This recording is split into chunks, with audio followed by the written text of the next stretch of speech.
परंतु परमेश्वर ने जो दया का धनी है, अपने उस बड़े प्रेम के कारण जिससे उसने हमसे प्रेम किया, जब हम अपराधों के कारण मरे हुए थे तो हमें मसीह के साथ जिलाया। हालेलुया, बोलिए मसीह के साथ जिलाया।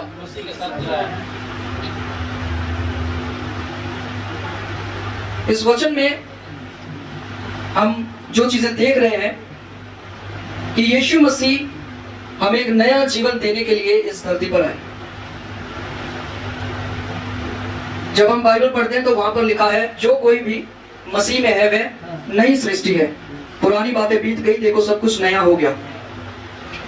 और इफिसियों की पत्र हमें क्या बता रही है कि जब हम अपराधों के कारण मरे हुए थे तो उसने हमें मसीह के साथ क्या किया? जिलाया। यहां पर हम दो चीजें देखने जा रहे हैं।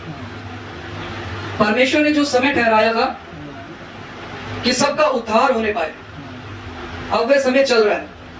हर एक व्यक्ति इस समय में उद्धार को प्राप्त कर पा रहा है, जो कोई भी यीशु पर विश्वास करता है। और जो कोई यीशु पर विश्वास नहीं करता उसके पास उद्धार नहीं है, बाइबल ऐसा कहती है। समय के अनुसार अगर देखा जाए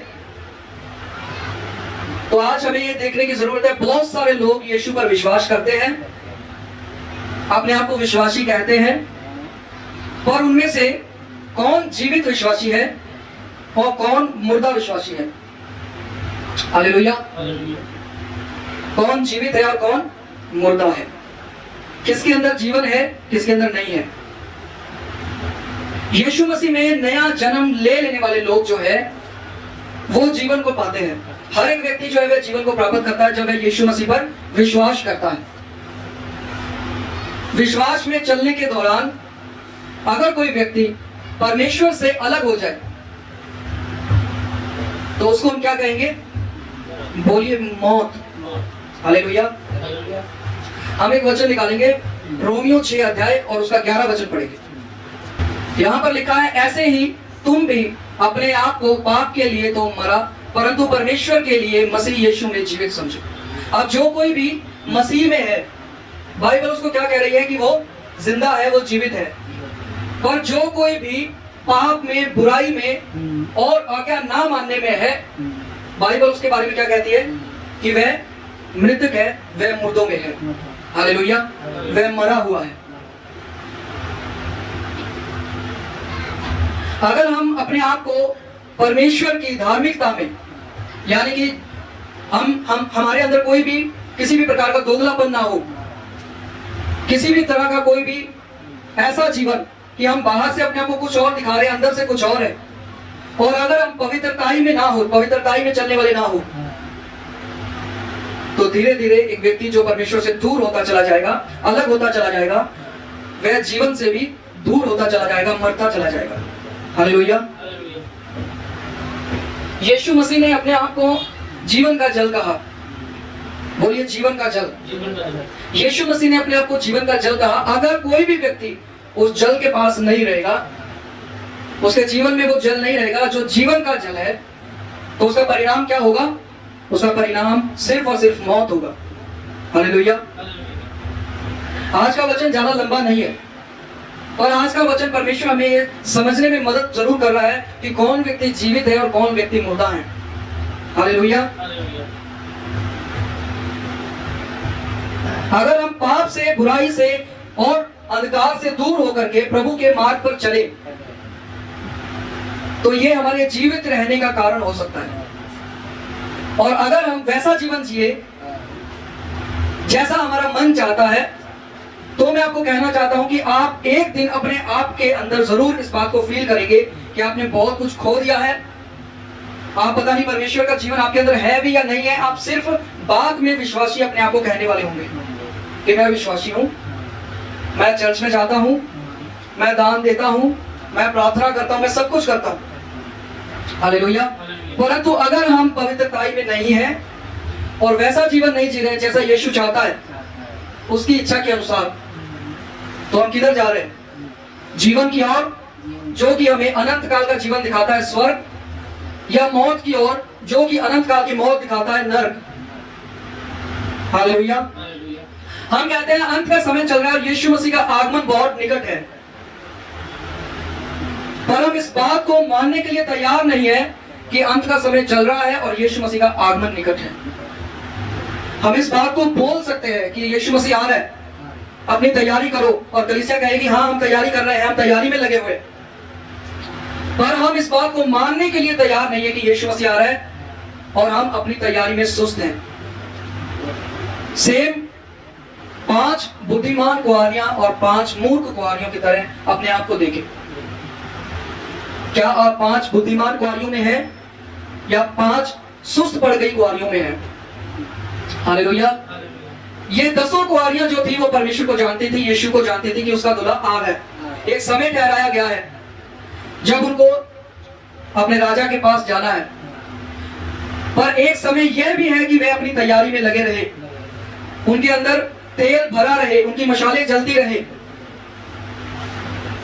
और 5 जो मूर्ख कुंवारियां थी वह भी ये जानती थी, पर फिर भी उनके अंदर ना तो तेल रहा और ना ही उनकी मशालें जल रही थी, पर फिर भी वह जानती थी कि राजा आ चुका है, दूल्हा आ गया है, हमें जाना है उसके साथ, और उनको बचाया नहीं गया। हालेलुया। तो उनके पास भी एक समय था जब वे अपनी तैयारी करें, और उनके पास भी एक समय था जब उनका पूर्ण रूप से उद्धार हो जाए, पर जब तैयारी का समय था तो उन्होंने अपनी तैयारी नहीं की और अपने समय को व्यर्थ किया। हालेलुया। तो जब हम आत्मिक रीति से इन सब चीजों को देखते हैं तो मृतक व्यक्ति कौन है? वह व्यक्ति जो पाप में, बुराई में और आज्ञा में ना रहकर, वचन में ना रहकर के अपना जीवन व्यतीत कर रहा है, वह व्यक्ति मृतक व्यक्ति है, मुर्दा व्यक्ति है, एक चलता फिरता व्यक्ति। आप कहेंगे कि वो तो चल रहा है, वो तो सांस ले रहा है, खाना भी खा रहा है, सब कुछ हो रहा है, पर आत्मिक रीति से वह व्यक्ति मुर्दा है। हालेलुया। इफिसियों की पत्री 2 अध्याय उसका 1 वचन हम पढ़ेंगे, वहां पे क्या लिखा है। इफिसियों 2 अध्याय उसका 1 वचन लिखा है, उसने तुम्हें भी जिलाया जो अपने अपराधों और पापों के कारण मरे हुए थे। अब यहाँ पर ये वचन हमें साफ तरीके से बताता है, लोग जो है अपने अपराधों के कारण, पापों के कारण मरे हुए होते हैं, चाहे उनके पास इस दुनिया की कितनी भी धन दौलत इकट्ठी हो जाए, अगर वो अपराधों में है, पापों में है, तो मरे हुए हैं। हालेलुया। इस दुनिया का कितना भी आप सुख को खरीद लीजिए, सब कुछ कर लीजिए, परंतु अगर आपका संगति परमेश्वर के साथ नहीं है तो आप मरे हुए हैं।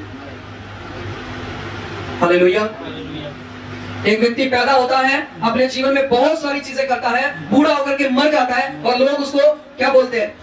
स्वर्गवास हो गया। पर उसने अपनी लाइफ में कभी परमेश्वर के साथ संगति की ही नहीं, उसको जाना ही नहीं कि कौन उसको पैदा करने वाला है। और जब उसने ये जाना ही नहीं तो बाद में उसकी फोटो के नीचे क्या लिख दिया जाता है? स्वर्गीय। और बाइबल ऐसा नहीं कहती है। हालेलुया।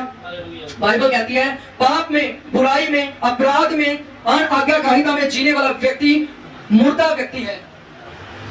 जिसके अंदर प्रभु के वचन नहीं है, जिसके अंदर प्रभु नहीं है, वह मुर्दा है। हालेलुया। शारीरिक रूप से हर एक व्यक्ति सांस ले रहा है, लेकिन अगर कोई पाप के बंधन में है तो वह प्रभु की दृष्टि में आत्मिक रूप से मरा हुआ व्यक्ति है। हालेलुया। आप मुझे बताइए, मरा हुआ जो एक व्यक्ति होता है उसका हम क्या करते हैं? लास्ट में उसका क्या करते हैं? जो मर जाता है उसको आग में डाल दिया जाता है। समझ रहे ना? तो अगर कोई भी व्यक्ति आत्मिक रीति से मरा हुआ है तो उसकी आखिरी जगह क्या होगी? बोलिए नरक। प्रकाशित वाक्य की पुस्तक हमें ऐसा बताती है, जो मरे हुए हैं अपने अपराधों के कारण, जिनका संगति परमेश्वर के पास नहीं है, परमेश्वर के साथ नहीं है, जिनको नरक में फेंका जाएगा, वे मुर्दा लोग हैं जो पहले से ही मर चुके हैं। हालेलुया। और जिनके अंदर जीवन है, उनका आखिरी क्या है? क्या जीवित व्यक्ति को कोई आग में डालेगा? जो भी व्यक्ति जीवित है, जिसकी संगति परमेश्वर के साथ है, जिसके अंदर परमेश्वर का वचन है, जिसके जीवन में परमेश्वर की इच्छाएं हैं कि परमेश्वर क्या चाहता है मैं वैसा करूं, जो व्यक्ति जिंदा है उसका आखिरी कहां होगा? स्वर्ग में। हालेलुया। क्योंकि ऐसे लोग, बाइबल कहती है ऐसे लोग मृत्यु से पार हो चुके हैं। मृत्यु का, मौत का उनके ऊपर कोई भी जोर नहीं है। हालेलुया। तो परमेश्वर से अलग होना एक व्यक्ति की मौत है। आइए एक वचन निकालिए, पहला तीमुथियुस 5 उसका 6 पढ़ेगी। पहला तीमुथियुस 5 अध्याय उसका 6 वचन। पर जो भोग विलास में पड़ गई वह जीते जी मर गई। हालेलुया। क्या लिखा है? पर जो भोग विलास में पड़ गई वह जीते जी क्या हो गई? मर गई। वचन क्या कह रहा है? एक व्यक्ति जो जिंदा है, सबके सामने दिखाई दे रहा है, टहल रहा है, बातें कर रहा है, खा रहा है, पी रहा है, कपड़े पहन रहा है, इस दुनिया में सब सुख सुविधाओं का इस्तेमाल कर रहा है, और बाइबल क्या कह रही है? वह जीते जी। हालेलुया। यानी कि ऐसे लोग भी हैं जो हमें चलते फिरते दिखते जरूर है, और वह अंदरूनी रूप से मरे हुए लोग हैं, वह मुर्दा लोग हैं, चलते फिरते मुर्दा है। यानी कि कोई प्रभु से अगर दूर हो जाए, अपनी इच्छाओं के अनुसार जो चल रहा है, अपने ही भोग विलास में सब जिंदगी बिता रहा है, तो वह जीवित होकर के भी मरा हुआ व्यक्ति है। शारीरिक दृष्टि से, शारीरिक नजरिए से अगर हम देखें तो एक व्यक्ति सांस ले रहा है, पर असल में उसकी सांसें क्या है? बंद है आत्मिक रीति से। और आत्मिक रीति से अगर हम किसी व्यक्ति को देखें जो जीवित है, उस जीवित व्यक्ति को हम कैसे देखेंगे? कि उसका मसीह के साथ संबंध है, वह पाप से अलग है, आज्ञाकारिता में है और पवित्र जीवन जीने वाला है। और जो कोई मुर्दा है वह पाप में है, प्रभु से दूर है, आत्मिक रीति से वह अंधकार में है। और इसका अंतिम जो परिणाम है वह क्या है? जो जीवित है उसका है अनंत जीवन, और जो मुर्दा है उसका क्या है? अनंत मौत। यह समय जो हम इकट्ठा होकर के यहाँ पर बिता रहे हैं, इस समय में हम सब के पास कुछ ना कुछ समय परमेश्वर के द्वारा ठहराया गया है। इस समय को छोड़ने के बाद हमारे पास दो चीजें होंगी, या तो एक व्यक्ति अनंत जीवन में जाएगा, या एक व्यक्ति अनंत मौत में जाएगा। व्यवस्था विवरण की पुस्तक हमें बताती है, हम लोगों के सामने सब कुछ रखा गया है। मौत है, जिंदगी है, आशीष है, श्राप है। तो डिसीजन लेना भी हमारे हाथ में रखा गया है कि हमें क्या चुनना है, जीवन या मौत, आशीष या श्राप, अनंत काल का जीवन या अनंत काल की मौत। हालेलुया। अनंत काल का मतलब है उसमें कोई भी समय नहीं है। यहाँ पर आप समय देखते हैं कि सूरज निकल गया, फिर चांद निकल गया, 12 घंटे का दिन, 12 घंटे की रात हो गई। आपके पास 80 साल है, 100 साल है जिंदा रहने के लिए, 120 हो सकते हैं, 150 हो सकते हैं, पर अनंत काल जीवन जो है उसमें कोई भी समय नहीं है। अनंत काल की जो मौत है उसमें कोई भी समय नहीं है। जिसको नरक में डाला जाएगा वह अनंत समय के लिए होगा, उसमें कोई काल, कोई भी युग नहीं होगा। हालेलुया। और मैं आपको बताना चाहता हूं, नरक एक ऐसी जगह है जहां से परमेश्वर ने अपने आप को अलग कर दिया। हालेलुया। जहां पर परमेश्वर नहीं है वहां पर अंधेरा है, जहां पर परमेश्वर नहीं है वहां पर पानी की एक बूंद भी नहीं है, जहां पर परमेश्वर नहीं है वहां पर जीवन नहीं है, वहां पर सिर्फ दांत पीसना है, वहां पर सिर्फ दुख है। हालेलुया। और जहां पर परमेश्वर ने अपने आप को रखा है वहां पर जीवन है, जीवन का जल भी है, खाने के लिए भोजन भी है, और उसकी उपस्थिति भी है। हालेलुया। तो परमेश्वर का वचन हमें बहुत सारी चीजें साफ करके हमें बता देता है, पर हमें रोज प्रतिदिन जो है अपने जीवन में देखना है कि हम कहां पर स्टैंड कर रहे हैं। ये हम निकालेंगे यूहन्ना की इंजील, यूहन्ना 11 उसका 25 हम पढ़ेंगे। यूहन्ना 11 अध्याय उसका 25 वचन लिखा है, यीशु ने उससे कहा, पुनरुत्थान और जीवन मैं ही हूं, जो कोई मुझ पर विश्वास करता है वह यदि मर भी जाए तो भी जिएगा। समझ पा रहे? जो कोई भी अगर मर भी गया तो वचन क्या कहता है? वो जिएगा। यानी कि अगर यहां से कोई व्यक्ति अपना शरीर छोड़ भी दे, उसके बाद भी वह व्यक्ति जीवित रहेगा, जो कोई यीशु पर विश्वास करता है। क्योंकि पुनरुत्थान कौन है? यीशु मसीह। जीवन कौन है? यीशु मसीह। और जो कोई यीशु मसीह के पास नहीं है, या यीशु मसीह जिसके पास नहीं है, वहां पर जीवन भी नहीं है। हालेलुया। हम एक चीज देखते हैं, एक समय ऐसा था जब आदम और हवा अदन की वाटिका में थे, वहां पर परमेश्वर ने उनको एक फल खाने के लिए मना किया। शैतान जो है वह सांप के रूप में आता है और क्या कहता है कि परमेश्वर नहीं चाहता कि सचमुच तुम ये फल खाओ, अगर तुम ये खा लोगे तो तुम्हारी आंखें खुल जाएंगी और तुम परमेश्वर के तुल्य हो जाओगे, उसके बराबर हो जाओगे। पर परमेश्वर ने क्या बोला था? कहता कि अगर तुम उसको छुओगे तो मर जाओगे। बाइबल हमें दिखाती है आदम और हवा बहुत साल तक जिंदा रहे, उन्होंने बेटे बेटियां भी पैदा किए, पर उस समय परमेश्वर ने आदम और हवा को क्या कहा था कि तुम मर जाओगे। अब बहुत साल जिंदा भी है, खा रहे पी रहे सब कुछ कर रहे, तो बाइबल इसके बारे में क्या स्पष्ट रूप से हमें दिखाती है? परमेश्वर से जब उनका अलगाव हो गया, जब वे अलग हो गए, परमेश्वर उसको अपने नजरिए में क्या बोलता है? मरा हुआ व्यक्ति, एक मौत। हालेलुया। जो कोई भी अपने सृजनहार से दूर हो जाता है वह मुर्दा हो जाता है। हालेलुया।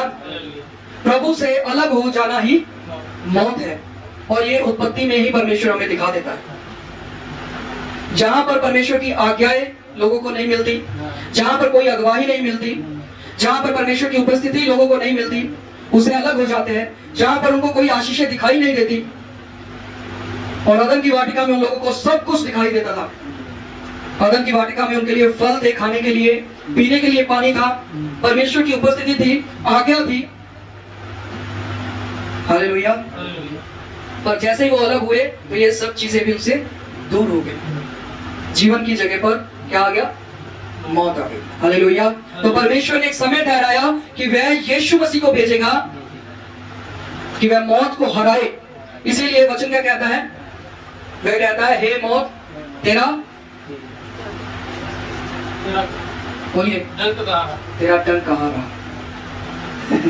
यानी कि यीशु मसीह ने मौत को भी हरा दिया। समझ रहे हैं? तो हमें देखना है कि हम किस तरीके की मसीहियत में चल रहे हैं, कैसे विश्वास में हम चल रहे हैं। हम उस समय का वेट करते हैं जो परमेश्वर ने हमें हमारे लिए रखा है, या हम जल्दबाजी में कुछ करते हैं? हम अपने आप को आज्ञाओं में रखते हैं कि नहीं? हम उसकी उपस्थिति में रहते हैं कि नहीं? हालेलुया। आइए हम एक वचन देखेंगे, प्रकाशित वाक्य 3 अध्याय 14 से 22 वचन पढ़ेंगे। बस जिसके कान हो वह सुन ले कि आत्मा कलीसियाओं से क्या कहता है। यहां पर परमेश्वर लौदीकिया की एक जो कलीसिया है उसको चेतावनी देता है कि पश्चाताप करो, नहीं तो उगल दिए जाओगे, नहीं तो छोड़ दिए जाओगे। और ये चीज हम प्रकाशित वाक्य में पढ़ रहे हैं। हालेलुया। बहुत सारे लोगों को लगता है कि परमेश्वर ताड़ना देता है तो गलत करता है, परंतु यहाँ पर लिखा है कि परमेश्वर जिससे प्रेम करता है उसको ताड़ना देता है। हालेलुया। ताकि हम मसीह में सरगर्म रहे, हमेशा मन फिराव का जीवन जिए। हालेलुया। कई बार अगर किसी को कहा जाए परमेश्वर ने कहा है कि आप बाइबल पढ़े, तो बहुत सारे लोग इसको गलत मतलब लेते हैं। वो कहते हैं मैं तो बाइबल पढ़ता हूं, मैं जानता हूं, मैं तो पढ़ता हूं। या परमेश्वर कोई भी बात किसी भी व्यक्ति से करता है तो लोग सोचेंगे कि परमेश्वर क्या गुस्सा है मुझसे, मुझसे नाराज है। पर हम ये नहीं सोचते कि वह आपके विषय में बात कर रहा है। आपको यहाँ पर खुश होने की जरूरत है कि परमेश्वर आपको जानता है, आपके विषय में वह चिंता करता है, इसलिए वह आपको कहता है, इसलिए वह लोगों के द्वारा या सीधा डायरेक्ट आपसे बात करता है और आप तक अपना संदेश जो है वह पहुंचाता है। हालेलुया। ऐसे भी लोग हैं जिनके पास यीशु का जो संदेश है वह पहुंचता ही नहीं। उनको घबराने की जरूरत है, क्या परमेश्वर से बात क्यों नहीं करता? और जिन लोगों से बात करता है वह लोग घबराते हैं कि परमेश्वर ने ऐसा क्यों बोला। बल्कि हमें खुश होने की जरूरत है कि शुक्र है परमेश्वर ने ऐसा तो बोला, मुझसे बात तो किया, मेरे विषय में बात तो की। हालेलुया। इसका मतलब क्या है कि परमेश्वर हमसे प्रेम करता है, हमारी चिंता करता है। अब एक लास्ट वचन हम पढ़ेंगे और फिर हम प्रार्थना में चलेंगे। यशाया 59 59 उसका 2 लिखा है, परंतु तुम्हारे अधर्म के कामों ने तुमको तुम्हारे परमेश्वर से अलग कर दिया है और तुम्हारे पापों के कारण उसका मुंह तुमसे ऐसा छिपा है कि वह नहीं सुनता। अब सोचिए, जिसके अधर्म के कामों के कारण परमेश्वर अपना मुंह फेर ले, उसे अलग हो जाए, तो उस व्यक्ति के पास जीवन कहां रहा? हालेलुया। उस व्यक्ति के पास जीवन नहीं रहा। अधर्म के काम, बुराइयां, कुछ भी हो, चाहे छोटी से छोटी क्यों ना हो, वह अलगाव पैदा करती है।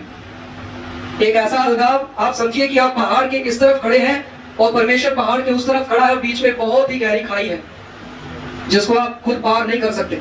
और जैसे ही आप अपने आप को सही तरीके से बाइबल के अनुसार लाते हैं परमेश्वर के आगे, तो वह खाई अपने आप क्या हो जाती है?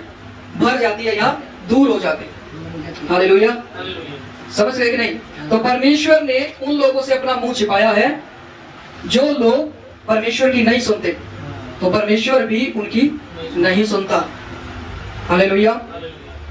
हमेशा परमेश्वर के वचनों का आदर करें, हमेशा रोज अपने आप को चेक करें, देखें कि क्या हम परमेश्वर के साथ जुड़े हुए हैं या नहीं जुड़े हुए हैं। क्या हमारा जीवन ऐसा है कि परमेश्वर को पसंद आए? हम बहुत बार अपनी चीजों को लेकर के परमेश्वर के आगे बोलते हैं, प्रभु मुझसे बहुत से पाप होते हैं, पर आप खुद परमेश्वर के पास जाए और ईमानदारी के साथ ये सोचे, क्या जो भी आप पाप या बुराइयां या अपराध या कोई भी आप चुगली निंदा कुछ भी करते हैं, क्या वो आपके वश से बाहर है? वो आपके वश से बाहर नहीं है। पर फिर भी हम क्या बोलते हैं कि हमसे हो जाते हैं। कैसे हो जाते हैं? क्योंकि हमारे अंदर क्या है? सेल्फ कंट्रोल नहीं है। हालेलुया। अगर सेल्फ कंट्रोल होता तो परमेश्वर का वचन क्या कहता है? परमेश्वर ने हमें डर का नहीं, सामर्थ, संयम और प्रेम का आत्मा दिया है। तो अगर उसने हमें पवित्र आत्मा दिया है, अगर हम कहते हैं हमारे अंदर सामर्थ है, हम सब कुछ सहन कर रहे हैं, तो उसके साथ संयम और प्रेम भी उसी के साथ होना चाहिए। हालेलुया। अगर आप कहें आपके अंदर प्रेम है, तो फिर उसके साथ भी संयम और सामर्थ होना चाहिए, क्योंकि ये तीनों चीजें उसी पवित्र आत्मा में है जो हम में है। हालेलुया। तो मैं विश्वास करता हूं कि आपने कुछ न कुछ सीखा होगा, समझा होगा। आइए हम प्रार्थना की ओर चलें।